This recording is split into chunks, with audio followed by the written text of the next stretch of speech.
Hey everyone, welcome to nursing compass. आज के video में हम नेशनल मलेरिया कंट्रोल प्रोग्राम के बारे में पढ़ेंगे। ये कम्युनिटी हेल्थ नर्सिंग का टॉपिक है। सबसे पहले हम देखते हैं the national vector borne disease control programme. जो मलेरिया कंट्रोल प्रोग्राम है, अभी उसका लेटेस्ट नाम जो है वो national vector borne disease control programme हो गया है। इसको क्यों इम्प्लीमेंट किए थे? बहुत सारे जो वेक्टर बॉर्न डिसीजेस हैं उनको प्रिवेंट करने के लिए। वेक्टर बॉर्न डिसीज जैसे malaria, filaria, kala azar, Japanese encephalitis, dengue and chikungunya. तो जो कम्युनिकेबल डिसीज होते हैं उसकी मेनली दो क्लासिफिकेशन होते हैं, व्हीकल बॉर्न और vector borne. Vehicle born disease मतलब जो एयर, वाटर मतलब जो नॉन लिविंग सोर्सेस हैं उनके थ्रू जो स्प्रेड होते हैं उसको व्हीकल बॉर्न बोलते हैं। जबकि जो वेक्टर बॉर्न डिसीजेस हैं वो लिविंग ऑर्गेनिज्म जैसे कि इंसेक्ट हो गया, पैरासाइट, इनके थ्रू जो स्प्रेड होते हैं उनको हम वेक्टर बॉर्न डिसीज कहते हैं। सबसे पहले नेशनल मलेरिया कंट्रोल प्रोग्राम कब स्टार्ट हुआ था? 1953 में। इसको हम 5 ईयर प्लान्स में भी पढ़ते हैं। फिर इसका नाम चेंज करके नेशनल मलेरिया इरेडिकेशन प्रोग्राम रखा गया 1958 में। उस टाइम पे जो मलेरिया के केसेस थे वो बहुत कम हो गए थे, मतलब वो इरेडिकेशन फेज में आ गए थे। इसके बाद क्या हुआ? 1965 में केसेस जो है वो बहुत ज़्यादा कम हो गए थे, 0.1 मिलियन तक। फिर 1970s में जो मलेरिया है उसके केसेस फिर से बढ़ने लग गए और 1976 तक जो मलेरिया के केसेस हैं वो 6.46 मिलियन हो गए थे। फिर 1999 में जो मलेरिया इरेडिकेशन प्रोग्राम है उसका नाम फिर से बदल के नेशनल एंटी मलेरिया प्रोग्राम रखा गया। फिर 2002 में अगेन जो नेशनल एंटी मलेरिया प्रोग्राम था उसका नाम चेंज करके vector borne disease control programme, जो उसका करेंट नाम है, ये रखा गया। फिर 2009 में इंट्रोड्यूस किया गया LLIN, long lasting insecticidal nets. जो मस्कीटो नेट्स अभी दिए जाते हैं सब सेंटर में, विलेज लेवल में, वो 2009 में इंट्रोड्यूस हुए थे। नेक्स्ट अब हम देखते हैं ऑब्जेक्टिव क्या क्या है मलेरिया कंट्रोल प्रोग्राम के। सबसे पहले है to reduce morbidity due to malaria, मतलब जो डिसीज रेट है उसको क्या करना, कम करना। नेक्स्ट है to prevent death due to malaria, जो मॉर्टेलिटी रेट है, डेथ रेट है मलेरिया की वजह से जो हो रहा है उसको भी कम करना। नेक्स्ट है industrial and agricultural activity should not be affected due to malaria, मतलब जो लोगों का एक्टिविटी है, वर्किंग एक्सपीरियंस है, वो मलेरिया की वजह से अफेक्ट नहीं होना चाहिए। नेक्स्ट हम देखते हैं एक्टिविटीज़। एक्टिविटीज़ में सबसे पहला एक्टिविटी क्या है? सर्विलेंस। सर्विलेंस दो टाइप से होता है, एक्टिव सर्विलेंस और पैसिव सर्विलेंस।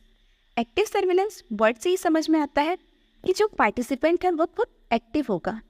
तो इसमें जो पेशेंट है जिसको फीवर आ रहा है वो खुद आएगा, इसमें जो मल्टीपर्पस वर्कर है वो डोर टू डोर, मतलब हमारे जो ANM है, मितानिन है, आशा वर्कर हैं, वो डोर टू डोर जाते हैं और क्या है, ब्लड सैंपल्स कलेक्ट करते हैं और स्लाइड बनाते हैं। तो इसमें क्या है, हेल्थ वर्कर जो है वो एक्टिव है। और पैसिव सर्विलेंस में क्या होता है, हम वेट करते हैं कि पेशेंट खुद आएगा और प्राइमरी हेल्थ सेंटर में अपना चेकअप कराएगा, अपना ब्लड टेस्ट कराएगा। ठीक है, ऊपर यहाँ पे हेल्थ वर्कर एक्टिवली पार्टिसिपेट नहीं कर रहा है, वो कैसे वर्क कर रहा है, पैसिव तरीके से। इसीलिए इसको क्या कहा जा रहा है, पैसिव सर्विलेंस। नेक्स्ट है हमारा मस्कीटो कंट्रोल सोर्स रिडक्शन, मतलब हम मस्कीटो के जो क्वांटिटी है उसको कैसे रिड्यूस कर सकते हैं। तो अगर हम मस्कीटो के लार्वा को ग्रो ही ना होने दें, मतलब जो उसके एग्स हैं उसी स्टेज में अगर उसको ख़त्म कर दें तो मस्कीटो में कन्वर्ट नहीं हो पाएंगे। तो इसके लिए किसी भी बर्तन में पानी जमा नहीं होने देना है, बारिश के पानी को भी क्लीन करते रहना है, कहीं इकट्ठा नहीं होने देना है। और अगर कहीं पानी जमा है तो वहाँ पे हमको गप्पी फिश, जो कि मस्कीटो के एग को, लार्वा को खाता है, उसको हम लोग को वहाँ पे डालना है। नेक्स्ट है हमारा major activities according to API। API का मतलब होता है एनुअल पैरासाइटिक इंडेक्स। इसको हम कैसे निकालते हैं, total number of malaria case, जो एक साल में मलेरिया केसेस आए हैं किसी पर्टिकुलर प्लेस से, पर 1000 पॉपुलेशन में, मतलब 1000 लोगों में से कितने लोगों को मलेरिया हुआ उस पर्टिकुलर एरिया में, उसके अकॉर्डिंग क्या निकलेगा, API। तो अगर किसी एरिया का जो एनुअल पैरासाइटिक इंडेक्स किससे कम है, 1 से भी कम है, तो वहाँ पे छोटी मोटी एक्टिविटीज़ जैसे कि deweeding, cleaning of canals, biological control, ये सब हमको करना है। मतलब कहीं भी पानी जमा नहीं होने देंगे, पानी कहीं पे जमा हुआ है तो उसकी सफाई करेंगे, उसमें गप्पी फिश डालेंगे। और क्या करते हैं, cooperation from village health sub centre and nodal officer from MNREGA, सबके सपोर्ट से वहाँ पे हेल्थ एक्टिविटीज़ को प्रमोट करना है। नेक्स्ट है for areas having API between 1 to 2, अगर वहाँ का पैरासाइटिक इंडेक्स जो है 1 से 2 के बीच है तो क्या करना है, vector control by source reduction and biological control, मतलब जिससे भी कहीं भी पानी इकट्ठा नहीं होने देना है। और इस पर एक्टिव सर्विलेंस बाय आशा और ANM, जो आशा वर्कर है, ANM है, वो डोर टू डोर जाके स्लाइड्स बनाएंगे और टेस्ट करेंगे मलेरिया के लिए। नेक्स्ट है for areas having API between 2 to 5, अगर 2 से 5 के बीच का एनुअल पैरासाइट इंडेक्स है तब हमको क्या करना है, एक्टिवली जो है मस्कीटो नेट उसको डिस्ट्रीब्यूट करना है। और मस्कीटो नेट कैसे दिया जाता है, अगर 5 लोगों का परिवार है तो वहाँ हम लोग 2 मस्कीटो नेट सप्लाई करेंगे। नेक्स्ट है हमारा for area having API above 5, अगर 5 से भी ज़्यादा है वहाँ का एनुअल पैरासाइट इंडेक्स, तब हम देखेंगे कि क्या वहाँ पे 5 मंथ से ज़्यादा मलेरिया रह रहा है या फिर सिर्फ सीजनल है। मतलब होता है ना कि बरसात के टाइम पे ही मलेरिया फैलता है, ये दोनों चीज़ों को हमको देखना है। तो अगर पूरे ईयर मलेरिया रहता है तो हमको क्या करना है, 2 राउंड ऑफ IRS, मतलब इंडोर रेसिडुअल स्प्रे, मतलब घर के अंदर स्प्रे करेंगे, फिर DDT का 3 राउंड स्प्रे करेंगे, और साथ ही साथ हम लोग एक्टिवली वहाँ पे क्या डिस्ट्रीब्यूट करेंगे, मॉस्किटो नेट। उनको बोलना ही है कि आप मच्छरदानी लगा के ही सोइए। और जहाँ पे सीजनल ट्रांसमिशन है तो वहाँ पे हम लोग 1 राउंड करेंगे इंडोर रेसिडुअल स्प्रे का, और DDT करेंगे जिस मौसम में होता है, जैसे बरसात में होता है तो उससे पहले DDT का छिड़काव कर देना है। यहाँ भी हमको जो मस्कीटो नेट है उसको अच्छे से डिस्ट्रीब्यूट करना है, और जिस भी एरिया पर्टिकुलर एरिया में ज़्यादा मलेरिया का प्रेवलेंस है वहाँ पे हमको फोकस स्प्रे कराना है, मतलब उस पर्टिकुलर एरिया को DDT के थ्रू स्प्रे कराना ही है। नेक्स्ट है हमारा स्पेशल फीचर्स, क्या क्या स्पेशल पॉइंट है। सबसे पहले early detection and prompt treatment, जल्दी से जल्दी हमको मलेरिया केसेस को आइडेंटिफाई करना है और इलाज शुरू कर देना है। Identification of high risk area on the basis of parameter, सबसे पहले हमको पता लगाना है, जैसे होता है ना कहीं कहीं एंडेमिक फैल जाता है, पर्टिकुलर एरिया में बहुत ज़्यादा केसेस बढ़ जा रहे हैं, तो वो हम कैसे पता लगाएंगे, स्लाइड पॉजिटिविटी रेट्स थी, स्लाइड्स बनेंगे मलेरिया के, तो कहाँ से कितने पॉजिटिव निकले उसके थ्रू पता चल जाएगा। जो एनुअल पैरासाइटिक इंसिडेंस है उससे पता चल जाएगा, और मलेरिया से किस एरिया में कितने डेथ हुए हैं उससे भी हमको क्या होगा, एक आइडिया मिल जाएगा कि कौन सी एरिया हाई रिस्क पे है।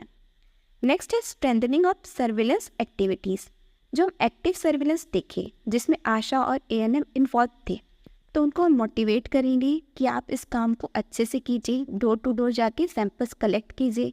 लोगों को मोटिवेट करेंगे कि अगर आपको बुखार आ रहा है तो आप अपने नियरेस्ट PHC सब सेंटर में जाके टेस्ट कराइए, तो ये चीज़ें हमको करना है। नेक्स्ट है decentralisation and strengthening of laboratory services. Decentralisation का मतलब है, अब ऐसा नहीं होना चाहिए कि आप मलेरिया का टेस्ट कराना है तो डिस्ट्रिक्ट हॉस्पिटल जा रहे हैं, उसको हम डिसेंट्रलाइज करके जो हमारे लोअर लेवल हॉस्पिटल्स हैं जैसे कि प्राइमरी हेल्थ सेंटर, वहाँ भी उनको लैब फैसिलिटी देना है ताकि जो पर्सन है वहाँ जाके टेस्ट करा सके। नेक्स्ट है presumptive treatment to all fever cases and suspected malaria cases at referral institute, मतलब हमको एज्यूम करके चलना है कि हो सकता है कि जो फीवर केस आ रहा है वो मलेरिया का हो, तो उसके अकॉर्डिंग हमको एक्ट करता है। नेक्स्ट है chemo prophylaxis to pregnant women, जो भी प्रेग्नेंट लेडी है और रिस्क पे है मलेरिया की, तो उनको हम लोग को प्रोफाइलेक्टिकली पहले ही ट्रीट कर देना है। नेक्स्ट है हमारा establishment of drug distributor centre. अब किसी को मलेरिया हुआ और उसको हम बोलेंगे कि आप डिस्ट्रिक्ट से जाके या CHC से जाके मेडिसिन लो, तो उससे अच्छा है कि अगर हम मेडिसिन को प्राइमरी लेवल पे दे दें तो लोगों के लिए भी वो ईजी हो जाएगा। Treatment of malaria cases at every sub centre, PHC totally free of cost. जो मलेरिया का ट्रीटमेंट है वो फ्री में देना है। Introduction of twin blister pack, हमको एक ट्विन ब्लिस्टर पैक बनाना है जिसमें क्लोरोक्विन 600 mg रहेगा और प्राइमरक्विन जो है वो 45 mg रहेगा, ताकि जो पेशेंट है वो इजीली टैबलेट को ले सके और उसको कुछ कन्फ्यूजन ना हो। नेक्स्ट है appointment of malaria link worker.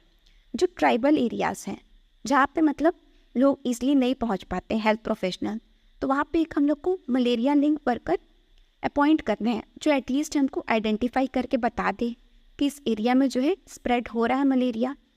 फिर है parasite falciparum plasmodium falciparum infection is known to lower blood glucose level. अगर जो प्लाज्मोडियम फैल्सीपैरम है पर्सन अगर उससे अफेक्टेड है तो जो ब्लड ग्लूकोज है वो कम हो जाता है, इतना कम हो जाता है कि पेशेंट में हाइपोग्लाइसीमिया हो सकता है और हाइपोग्लाइसीमिया की वजह से डेथ भी हो सकता है। इसीलिए जो है हर PHC हर सब सेंटर में ग्लूकोमीटर्स प्रोवाइडेड होने चाहिए। नेक्स्ट है हमारा वेक्टर कंट्रोल। अब वेक्टर को कैसे कंट्रोल करेंगे? अब मलेरिया के केस में वेक्टर क्या है? फीमेल एनोफिलस मॉस्किटो, तो उसको हमको कंट्रोल करना है। तो उसके लिए सबसे पहले IRS स्प्रे मतलब इंडोर रेसिडुअल स्प्रेइंग करना है, जिसमें सिंथेटिक पायरेथॉइड, जहाँ पे हाई रिस्क पॉपुलेशन है, जहाँ पे मलेरिया की केसेस ज़्यादा है, वहाँ पे इसका छिड़काव करना है। यूज़ ऑफ गप्पी फिश, जो फिश होता है जो मस्कीटो की लार्वा को खाता है, उस फिश को हमको पानी में डालना है। फिर distribution of medicated mosquito nets, ये जो मच्छरदानी आए हैं इसको हर घर में बांटना है। रूटीन एथमोलॉजिकल स्टडीज़, एथमोलॉजिकल मतलब जो इंसेक्ट के बारे में स्टडीज़ होती हैं वो हमको करना है। Intersectoral coordination with non health department, जैसे कि बिल्डिंग, कंस्ट्रक्शन, इरिगेशन, इनसे हमको कोऑर्डिनेशन बनाना है कि कहीं पे पानी रुका हुआ तो नहीं है, कहीं पे मस्कीटोज़ का ग्रोथ तो ज़्यादा नहीं है, इन चीज़ों को पता करना है। Training of health personnel through out year, और बार बार लोगों को ट्रेनिंग देना है, उनको मोटिवेट करना है कि हमको मलेरिया को इरेडिकेट करना है। नेक्स्ट है हमारा अर्बन मलेरिया स्कीम, ये 1971 में आया था।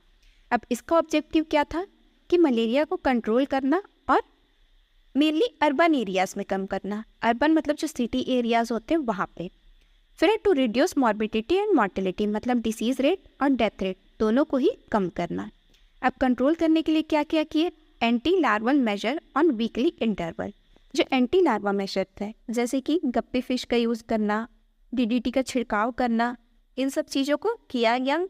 सोर्स रिडक्शन मतलब वाटर कहीं भी जमा होने से रोका गया। बायोलॉजिकल कंट्रोल, बायोलॉजिकल में क्या आ जाएगा? DDT, IRS, इनका छिड़काव किया गया। नेक्स्ट है हमारा malaria clinics. Malaria clinics are working in medical institution. Sorry for the disturbance, हम लोग मलेरिया क्लिनिक के बारे में डील कर रहे थे। Malaria clinics are working in medical institution where the blood slides are examined same day and radical treatment is also given to positive cases on the spot. Malaria clinic क्या है? जहाँ पे स्लाइड भी उसी दिन बनाया गया, चेक भी हो गया, और अगर पॉजिटिव आए तो वहीं पर फिर सेम डे पे जो ट्रीटमेंट है वो भी स्टार्ट कर दिया जाता है। नेक्स्ट है हमारा national framework for malaria elimination. Elimination phase के लिए हमको क्या क्या करना है? तो जो एलिमिनेशन फ्रेमवर्क है वो 2016 से 2030 के बीच के लिए बनाया गया है, और ये कब लॉन्च किए थे? 2016 में। तो इसका विजन क्या है कि हमको जो मलेरिया है उसको एलिमिनेट करना है पूरे नेशन से।